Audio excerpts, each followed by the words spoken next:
বন্ধুরা কেমন আছেন? আজকে আমরা ব্রেকফাস্টে এই ডালিয়া আর গোবিন্দভোগ চাল ধুয়ে পরিষ্কার করে ধুয়ে রেখে দিয়েছি, এগুলো পোলাও খাবো। সিম্পলভাবেই করব। আর এখানে তেল দিয়েছি, সাদা তেল। এখানে 3-4টে লবঙ্গ, এক টুকরো একটা এলাচ আর এক টুকরো দালচিনি ফোড়ন দিলাম। এই জিরে, তেজপাতা, শুকনো লঙ্কা আর এই হিংটা একটু পরে দেবো, হিংটা জ্বলে যায়। এখানে পেঁয়াজ, একটা বড় দেখে পেঁয়াজ, 7-8 কোয়া রসুন, ওপাশে ধনের গুঁড়ো, গরম মশলা আর কাশ্মীরি লঙ্কার নুন আর পোলাও মশলা, ওইটা দিয়ে ডালিয়া আর গোবিন্দভোগ চালটা দিয়ে মশলার সাথে কষবো। এই দুধ দিলাম আর এই নকুলদানা, এই যে মিষ্টি দিলাম।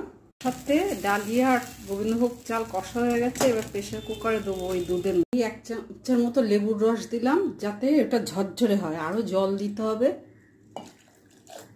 আর একটু গোলাপ জল দিলাম। এই যে বেসিল দিয়েছি কয়েকটা। আর এখানে আরেকটা ফোড়ন দিচ্ছি, এই যে সর্ষে, বিউলির ডাল, অরড় ডাল, এই যে ফোড়নটা ঢেলে দিলাম। করে একটা সিটি দিয়েছিলাম, সেদ্ধ হয়ে গেছে, ঝরঝরা হয়েছে। এবার জিরে ভাজার গুঁড়োটা দেবো, দিয়ে ডালিয়া গোবিন্দভোগ চালের পোলাও হয়ে গেছে।